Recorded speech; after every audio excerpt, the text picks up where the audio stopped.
General Motors and Chrysler a $25 billion bailout. And now one Republican senator is actually calling for a halt to the entire bailout until Congress can figure out where this money is actually going. Oklahoma Senator James Inhofe joins us this morning with more on why. Thanks for being with us. So yesterday you gave a speech about this, and you're also calling for legislation to say, let's just take a second here and figure out where this money is going before we continue to give out more. What are your main concerns about the $700 billion bailout, Senator? First of all, Karen, I actually introduced the bill yesterday to do that very thing.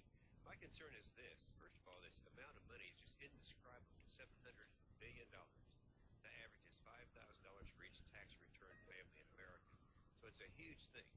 It was, Paulson came to us and said what he wanted to do with it. He said, if you don't do this, the bottom is going to drop out.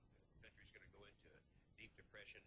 Then, as soon as he got the money, that's not what he didn't buy out troubled assets. He started buying positions in companies, and that's not what he was supposed to do. Now, I can't tell you right now as we're speaking how much of that first $350 billion is left. The Wall Street Journal suggests around $60 billion. I don't know. Now, isn't that something that I'm a senior senator and I don't know? So there's no accountability.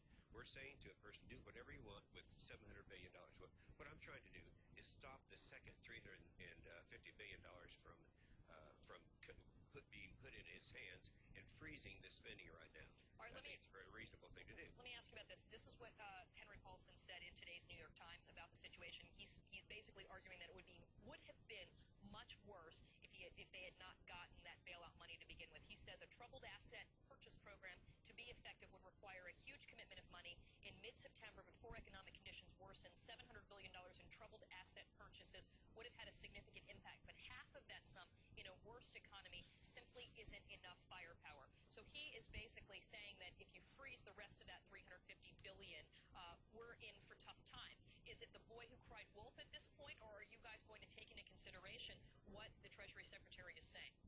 Well, first of all, let's take into consideration what the Treasury Secretary is. He's saying the financial markets have been stabilized. Now, that's his statement.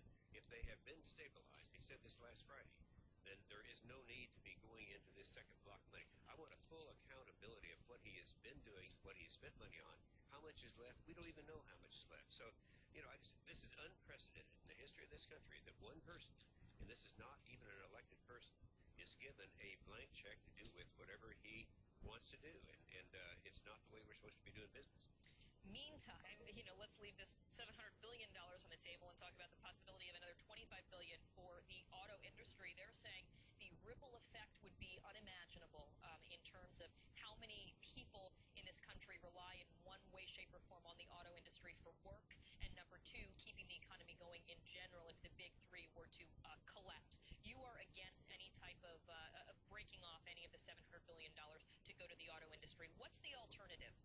Well, first of all, if they're going to be talking about that, do it on its own merits. Don't even talk about the $700 billion. That's something totally different.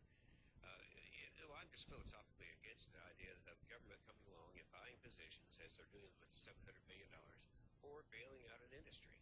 I mean, how many people are in line right now just waiting to see would the auto industry have been here if it hadn't been for the $700 billion bailout? I don't know that, but you said that you're philosophically opposed to it, but you did vote initially for the $700 billion bailout package. Do you regret that? No, I did not vote for it. I voted against it. You voted against the original $700 billion bailout? Absolutely. I was one of the 24 votes that voted against the $700 billion bailout. Let's make that real clear. So at this point, do you believe that you're going to get enough people on your side to freeze the other half, this $350 billion that is subject to congressional approval? I think that we really start with the 24 of us who voted against it in the first place. Then all we have to do is peel off a third of those who supported it. And I think there's been enough pressure from home, listening to people, for us to be able to do that. At least I'm hoping that's the case. It's Senate Bill 3683, introduced it yesterday, and now the administration is saying they're not going to use that second $350 billion anyway. Well, if that's the case, there's no reason not to go ahead and get this thing passed to make sure when we go into recess that something bad doesn't happen. That's what I would expect would happen. All right, well, we'll see where it takes us this morning. Still a lot of debate about it, and, of course, bringing in the possibility of trying to bail out the autos as well. You guys have a lot to go over. Sorry about that, Senator. You did vote against the bailout originally. Thanks for joining us this morning. Thank you, Karen. Well, we just talked about